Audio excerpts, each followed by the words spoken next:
Hello everyone, welcome back to my channel. This is Pramila Yadav. हम CDP discuss कर रहे हैं और सीडीपी में हम जीन पियाजेट की कोग्निटिव डेवलपमेंट थ्योरी है वो डिस्कस कर रहे थे। कोग्निटिव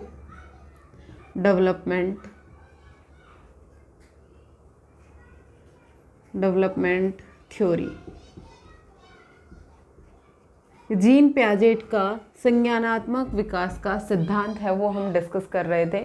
कॉग्निटिव डेवलपमेंट थ्योरी को डेवलपमेंटल थ्योरी भी कहा गया है। कई जगह आपसे पूछ लेगा डेवलपमेंट थ्योरी के फादर या डेवलपमेंट थ्योरी के जनक किन्हें कहा गया है, तो वो भी कौन है? जीन पियाजेट है।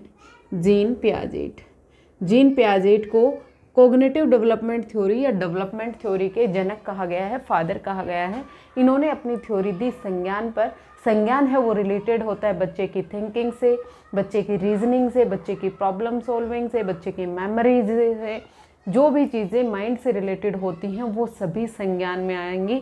और जीन पियाजेट ने बताया बच्चे का जो संज्ञान है वो किस तरह से विकसित होता है 4 स्टेजेस में। उन्होंने अपनी थ्योरी में 4 स्टेजेस की बात की। सबसे पहले स्टेज है sensory motor stage, pre operational stage, concrete operational stage और फॉर्मल ऑपरेशनल स्टेज। जो सेंसरी मोटर स्टेज है ये 0 से 2 वर्ष तक होती है। प्री ऑपरेशनल है ये 2 से 6 वर्ष तक होती है। 6 से 12 तक का जो टाइम पीरियड होता है उसको कॉन्क्रीट ऑपरेशनल स्टेज कहते हैं। और 12 से 18 तक का जो टाइम पीरियड है ये फॉर्मल ऑपरेशनल स्टेज होती है। सेंसरी मोटर स्टेज को इंद्रियगामक या फिर इंद्रिय पेशी अवस्था कहा गया। पूर्व संक्रियात्मक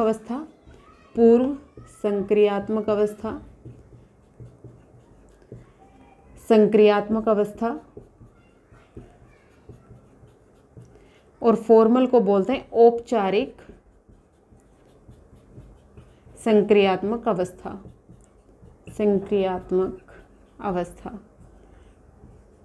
इंद्रिय पेशी अवस्था। इंद्रिय गामक या इंद्रिय पेशी एक ही बात है, अवस्था। ये 4 स्टेजेस दी थी जीन पियाजेट ने। जीन पियाजेट कहते हैं कि किसी भी एक स्टेज को बच्चे के कोग्निशन में आप स्किप नहीं कर सकते हैं। बच्चे का जो कोग्निशन है वो सीक्वेंस में होगा। मतलब पहले बच्चे में सेंसरी मोटर स्टेज आएगी, फिर प्री ऑपरेशनल आएगी, फिर कॉन्क्रीट आएगी और फिर फॉर्मल ऑपरेशनल स्टेज आती है। जो सभी स्टेजेस हैं ये यूनिवर्सल होती हैं। मतलब दुनिया के किसी कोने में चाहे आप चले जाए, दुनिया के किसी भी कोने में हर एक बच्चे का जो कोग्निशन है, संज्ञान है, वो इसी तरह से डेवलप होता है। पहले सेंसरी मोटर की कैरेक्टरिस्टिक आती हैं। जैसे हमने लास्ट क्लास में सेंसरी मोटर स्टेज है वो डिस्कस कर ली थी। हमने देखा था सेंसरी मोटर स्टेज में पहले बच्चा अपनी इंद्रियों से सीखता है। बच्चे में रिफ्लेक्स एक्टिविटी पाई जाती है जो जन्मजात होती हैं। रिफ्लेक्स एक्टिविटी हैं जो जन्म से ही जो क्वालिटीज़ बच्चे में पाई जाती हैं, जैसे सक करना हो गया, सीइंग देखना हो गया, टेस्ट करना हो गया, स्मेल करना हो गया।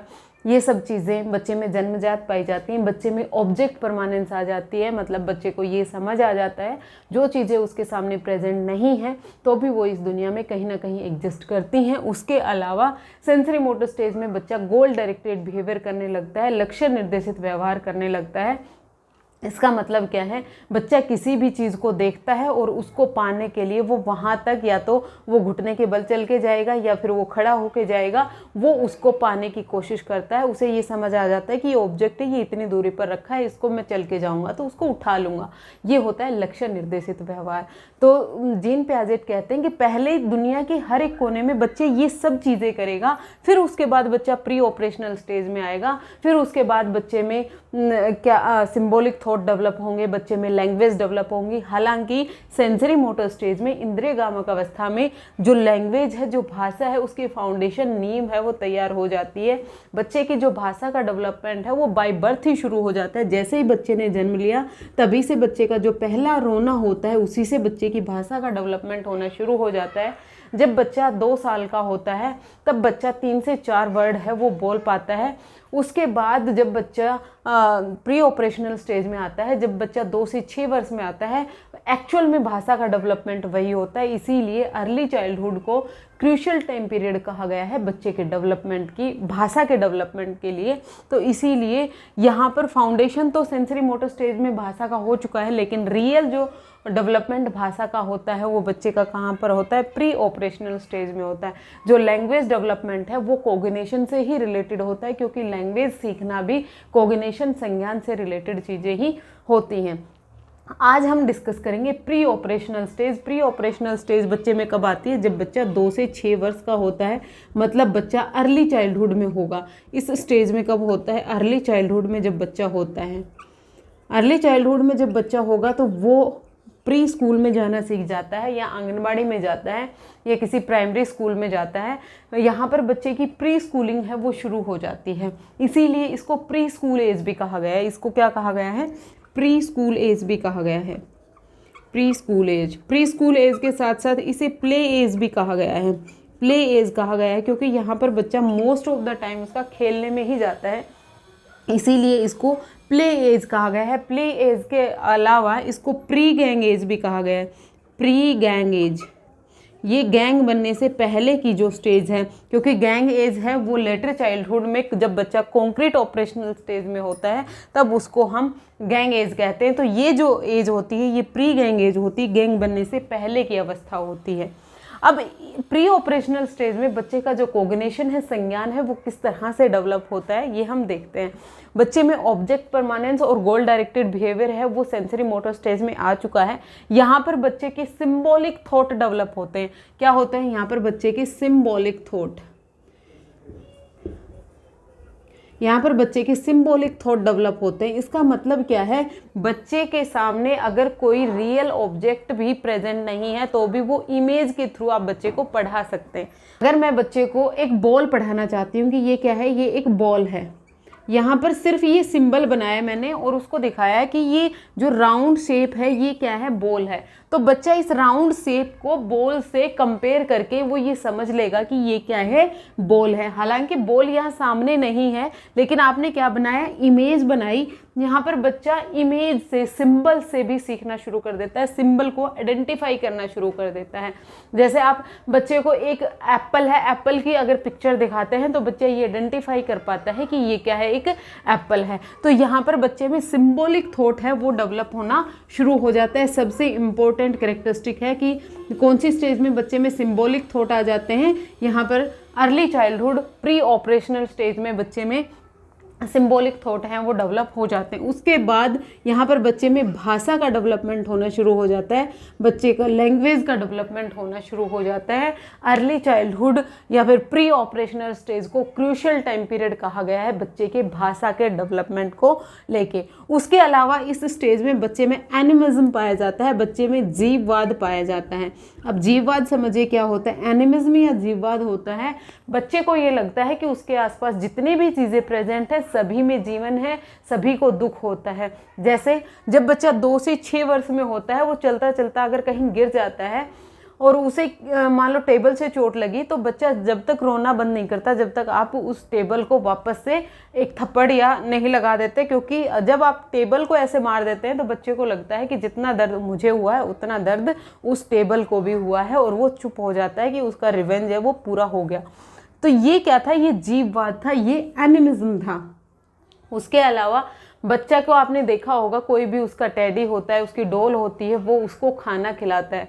जैसे वो खाना खाता है उसको भी खाना खिलाएगा कि मैं खाना खा रहा हूँ तो मेरी डॉल भी खाना खाएगी, उसको पानी पिलाना।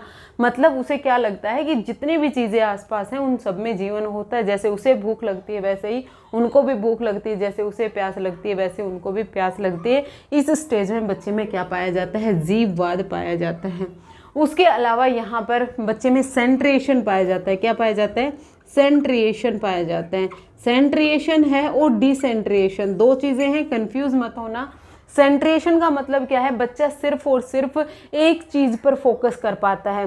डिसेंट्रेशन मतलब वो मल्टीपल एस्पेक्ट्स पर फोकस कर पाएगा। डिसेंट्रेशन है वो बच्चे की क्वालिटी आती है संक्रियात्मक अवस्था में, कॉन्क्रीट मूर्त संक्रियात्मक अवस्था को, इसे क्या कहेंगे, मूर्त संक्रियात्मक अवस्था में बच्चे में आती है जब बच्चा तीसरी स्टेज में होता है, जब डिसेंट्रेशन आता है। लेकिन सेंट्रेशन की जो स्टेज है वो बच्चे में कब आती है, जब बच्चा प्री ऑपरेशनल स्टेज में होता है। इट मीन्स बच्चा है वो किसी भी ऑब्जेक्ट की सिर्फ और सिर्फ एक कैरेक्टरिस्टिक को ही फोकस कर पाता है सेंट्रेशन में।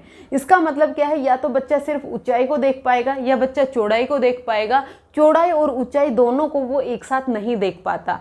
चौड़ाई और ऊंचाई दोनों को एक साथ देख पाना डिसेंट्रेशन होता है। जब बच्चा मूर्त संक्रियात्मक अवस्था में आएगा तब उसमें डेवलप होती है। तो यहाँ पर बच्चे में क्या पाई जाती है, सेंट्रेशन पाई जाती है, याद रखिएगा। फिर उसके बाद यहाँ पर बच्चे में इरिवर्सिबिलिटी ऑफ थॉट पाई जाता है। इसका मतलब विचारों में अपरिवर्तनशीलता पाई जाती है। विचारों में अपरिवर्तनशीलता, इसका मतलब क्या है, इरिवर्सिबिलिटी ऑफ थॉट्स। यहाँ पर बच्चा सिर्फ और सिर्फ एक साइड में ही सोच पाता है। इसका मतलब क्या है, बच्चा ये तो समझ पाएगा कि 4 × 5 है वो 20 होता है, लेकिन बच्चा ये नहीं समझ पाएगा कि 20 को अगर मैं 5 से डिवाइड कर दूँ तो 4 आ जाए। ये चीज़ बच्चा नहीं सीख पाएगा। बच्चा सिर्फ और सिर्फ एक डायरेक्शन में ही सही सोच पाता है, एक दिशा में सोच पाएगा कि 4 × 5 है, इसको मैं 20 होता है, लेकिन 20 को अगर मैं 5 से डिवाइड कर दूं तो 4 आएगा। यहाँ पर क्या पाई जाती है, बच्चों के जो थॉट्स है उसमें इरिवर्सिबिलिटी पाई जाती है, विचारों में अपरिवर्तनशीलता पाई जाती है। उससे नेक्स्ट हम बात करें जो प्री ऑपरेशनल स्टेज है, इसमें बच्चे में ईगोसेंट्रिक बिहेवियर, ईगोसेंट्रिज्म पाया जाता है। क्या पाया जाता है, ईगोसेंट्रिज्म पाया जाता है, मतलब अहम केंद्रिता पाई जाती है। इस स्टेज में बच्चा सिर्फ और सिर्फ अपने पर्सपेक्टिव को समझता है, वो दूसरों के पर्सपेक्टिव को नहीं समझता है। उसे जो अच्छा लगता है उसे लगता है कि सारी दुनिया को वही अच्छा लगता है। सिर्फ और सिर्फ वो अपने पर्सपेक्टिव की बात करता है, दूसरों के पर्सपेक्टिव को नहीं समझ पाता है। इसीलिए इसको इस स्टेज में ईगोसेंट्रिज्म कहा गया है, जब बच्चा प्री ऑपरेशनल स्टेज में होता है। इसके अलावा यहाँ पर बच्चे में लेक ऑफ कंजर्वेशन पाया जाता है। Lake of conservation, lake of conservation, lake of conservation का मतलब क्या होता है, संरक्षण की कमी पाई जाती है। संरक्षण की कमी का मतलब क्या है, बच्चे को ये नहीं समझ में आता है कि अगर हम किसी भी ऑब्जेक्ट की अपीयरेंस को चेंज कर दें, उसकी दिखावट को चेंज कर दें, तो उसके मास और वॉल्यूम पर कोई भी प्रभाव नहीं पड़ता है। उनको ये नहीं समझ में आता है कि कोई भी ऑब्जेक्ट है अगर सेम वॉल्यूम का है या सेम मास का है, सिर्फ और सिर्फ हम उसकी अपीयरेंस चेंज कर दें, उसका दिखावट चेंज कर दें, तो उसके मास और वॉल्यूम पर कोई प्रभाव नहीं पड़ता है। ये बच्चे में जो कमी है उसको हम बोलते हैं लेक ऑफ कंजर्वेशन पाया जाता है। लेक ऑफ कंजर्वेशन का अगर मैं एग्जाम्पल दूं, आप एक छोटा बच्चा है, मतलब बच्चा 2 से 6 वर्ष का है, आप बच्चे को कुछ कॉइन्स दें और आप बच्चे को नोट दें। अगर आप बच्चे को 5 कॉइन्स 1-1 रुपए के देंगे और सिर्फ एक नोट आप 10 रुपए का देंगे, तो बच्चा है वो कॉइन्स को सिलेक्ट करेगा, क्योंकि बच्चे को ये लगता है कि जो 5 उसके पास कॉइन है वो ज़्यादा है एक नोट के कंपैरिजन में। वो दूसरी बात मैं करूं कि अगर हम सेम कोई क्ले लेते हैं, सेम क्वांटिटी की क्ले लेंगे और एक क्ले को हम बड़ा बना देंगे, उससे कुछ भी बनाएं, और दूसरी क्ले से हम कोई छोटी ऑब्जेक्ट या कोई भी छोटी चीज़ बना के उसे दिखाते हैं, तो बच्चे को लगेगा जो अपीयरेंस में बड़ा है वो बड़ा है और जो अपीयरेंस में छोटा है वो छोटा है। उसकी क्वांटिटी से बच्चे को नहीं पता चलता है। इस उम्र में बच्चे को लगता है कि जो चीज़ दिखने में बड़ी है वही बड़ी होती है, जो चीज़ दिखने में छोटी है वही छोटी है। तो इसका मतलब क्या है, बच्चे में लेक ऑफ कंजर्वेशन पाया जाता है। इस स्टेज में बच्चे में संरक्षण की कमी पाई जाती है। दूसरा, इस स्टेज में बच्चा कैसे सीखता है, ऑब्जर्वेशन से सीखता है। कैसे सीखता है, ऑब्जर्वेशन से सीखता है और इमिटेशन से सीखता है। इमिटेशन से सीखता है। इमिटेशन का मतलब क्या है, बच्चा अनुकरण करेगा और बच्चा अवलोकन। बच्चा अपने पेरेंट्स से को कुछ भी करता हुआ देखता है तो सेम वो उसकी कॉपी करता है। वो अपनी मम्मा को जिस भी तरह से काम करते हुए देखती है तो थोड़ी देर बाद वो भी उसी तरह से करेगी। बच्चा अपने पापा को कुछ भी करता हुआ देखता है तो सेम उनकी कॉपी करने की कोशिश करते हैं। तो ये क्या होता है, ये इमिटेशन होता है। अनुकरण से बच्चा सीखता है, ऑब्जर्वेशन से सीखता है। जो भी चीज़ें बच्चा अपने आसपास होता हुआ देखेगा उसको ऑब्जर्व करेगा और फिर उसका क्या करता है, वो इमिटेशन करता है, अनुकरण करता है। यहाँ पर बच्चा बच्चे की खुद की थिंकिंग नहीं होती है, जो उसकी थिंकिंग है वो किस तरह से अपने आसपास होता हुआ देख रहा है, सेम वो उसी को कॉपी करता है। तो इस स्टेज की जो करेक्टरिस्टिक है वो आपको जरूर से याद रखनी है। प्री ऑपरेशनल स्टेज से बहुत बार क्वेश्चन पूछा जाता है। इस स्टेज में बच्चे में सिंबॉलिक थॉट हैं वो डेवलप हो जाते हैं। इस स्टेज में बच्चे में भाषा का ग्रेजुअल इंक्रीज आपको देखने को मिलेगा। बच्चे के भाषा के लिए क्रूशियल टाइम पीरियड है। बच्चे में एनिमिज्म पाया जाता है, जीववाद पाया जाता है। उसे लगता है कि हर एक जो चीज़ है उसमें जीवन होता है, उसको भूख लगती है, प्यास लगती है। उसमें सेंट्रेशन पाया जाता है, उसमें केंद्रीकरण पाया जाता है। सिर्फ और सिर्फ एक एस्पेक्ट पर ही वो सेंट्रेशन, एक ही एस्पेक्ट पर वो अपना दिमाग लगा सकता है। डिफरेंट एस्पेक्ट्स पर वो नहीं सोच सकता है। विचारों में अपरिवर्तनशीलता पाई जाती है, रिवर्सिबिलिटी पाई जाती है। थॉट में 4 से 5 20 हो सकता है, लेकिन 20 को अगर मैं 5 से डिवाइड कर दूँ तो 4 नहीं आएगा। उसे ये पता है कि पानी से बर्फ बनाई जा सकती है, उसे ये नहीं पता कि आइस से मैं दोबारा पानी बना सकता हूँ। ये होती है इरिवर्सिबिलिटी इन थॉट्स। सबसे इंपॉर्टेंट ईगोसेंट्रिज्म, बहुत बार पूछा गया ईगोसेंट्रिज्म है, ये कौन सी स्टेज की करेक्टरिस्टिक होती है? तो ये प्री ऑपरेशनल स्टेज की होती है। ईगोसेंट्रिज्म, अहम केंद्रित्ववाद, वो इस दुनिया का फोकस अपने आप को मानता है, इस दुनिया का केंद्र अपने आप को मानता है, सिर्फ और सिर्फ अपने एस्पेक्ट को समझता है, दूसरे के एस्पेक्ट को वो नहीं समझता है। ये होती है ईगोसेंट्रिज्म, अहम केंद्रिता। लेक ऑफ कंजर्वेशन पाई जाती है, संरक्षण की कमी पाई जाती है। और उसके अलावा बच्चा कैसे सीखता है? ऑब्जर्वेशन से सीखता है, इमिटेशन से सीखता है। इस स्टेज को प्री स्कूल एज कहा गया है, प्री गैंग एज कहा गया है और प्ले एज कहा गया है। ये सब इंपॉर्टेंट करेक्टरिस्टिक थी सेकेंड स्टेज की, प्री ऑपरेशनल स्टेज, पूर्व संक्रियात्मक अवस्था, अर्ली चाइल्डहुड में जब बच्चे में आती है, जब बच्चा 2 से 6 वर्ष में होता है। होपफुली आपको प्री ऑपरेशनल स्टेज की सभी करेक्टरिस्टिक हैं वो क्लियर हो गई होंगी। नेक्स्ट क्लास में हम बात करेंगे कॉन्क्रीट ऑपरेशनल स्टेज, मूर्त संक्रियात्मक अवस्था, जब बच्चा लेटर चाइल्डहुड में होता है तो उसके कॉग्निशन किस तरह से डेवलप होता है। आज के लिए इतना ही, मिलते हैं नेक्स्ट क्लास में फिर से। Thank you very much.